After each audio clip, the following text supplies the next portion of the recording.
Okay, let's jump right in. We're doing a deep dive today into some source material covering some pretty significant claims about vaccination. That's right. The material we've got focuses on discussions around Dr. Rima Laibow and, well, the whole idea of compulsory vaccination. And our mission here really is to sift through these sources, pull out the key insights, get a clearer picture of the perspectives presented. Exactly. The sources lay out some specific claims first, and then, interestingly, they examine them pretty directly. Okay, so let's unpack that. What are the claims the material starts with? Well, according to these sources, a central claim attributed to Dr. Laibow is that the WHO, the World Health Organization, was secretly working on vaccines for permanent sterility way back since the 70s. Okay.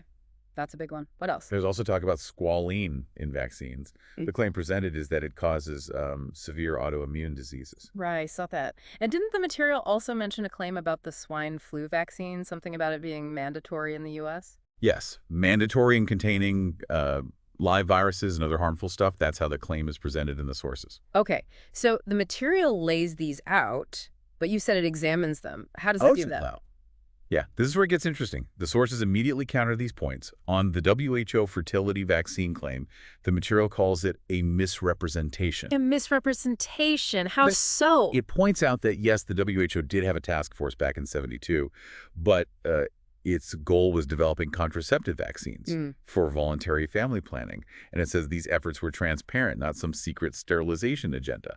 Got it. So the sources draw a sharp line there. Voluntary contraception versus, well, alleged secret sterilization. What about the squalene? The material dives into the research cited. It explains squalene is actually natural. Our bodies even make it. And in vaccines, it's an adjuvant, helps the immune system respond better. Okay. And the sources flat out state that the studies they looked at, extensive ones apparently, show no link between squalene adjuvants and those severe autoimmune diseases. So the evidence presented in the sources just doesn't support that claim. What about the mandatory swine flu vaccine one, the one with live viruses? According to this material, that specific claim is, well, unfounded. It clarifies that, sure, some vaccines use weakened attenuated viruses, but they go through really rigorous testing. And mandatory wasn't necessarily the case everywhere. Exactly. The material stresses that vaccination policies vary a lot, depending on the country, the laws. It's complex, not a blanket mandate like the claim suggested. Okay. So the sources examine these specific claims and find them lacking based on the evidence they present. But it sounds like the material goes broader than just debunking. It does. It shifts into the wider legal and ethical picture around compulsory vaccination, Right. which is, a whole other layer. Right. Does it mention specific legal stuff? Uh-huh. It brings up key U.S. court cases, like Jacobson v. Massachusetts from 1905. That's cited as upholding a state's power to mandate vaccines for public health. The classic public health versus individual liberty case. Pretty much. That's how the source interprets it, balancing individual choice against, well, protecting everyone. And it also mentions Zucht v. King from 1922. What did that one establish according to the sources? That supported things like keeping unvaccinated kids out of public schools.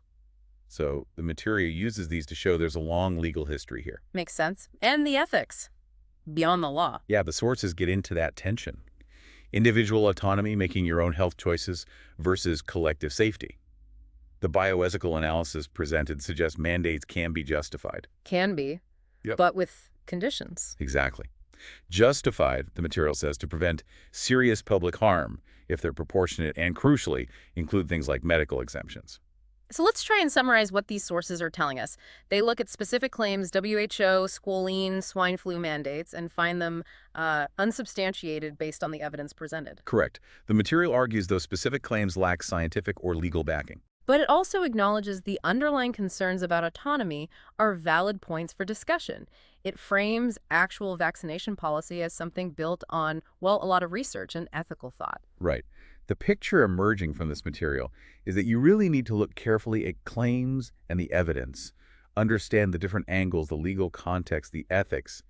It's not simple. So the takeaway for you listening is when you come across information like this, especially on important topics like vaccination, it's really vital to look past the headline claim. You need to ask, what's the evidence being presented? Does it actually support the claim?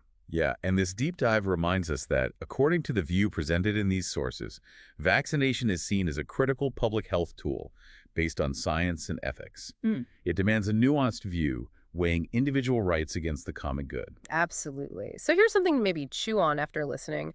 How do we, as individuals, best evaluate claims that challenge established science or law, especially when those claims touch on really deep-seated values like personal freedom versus public health?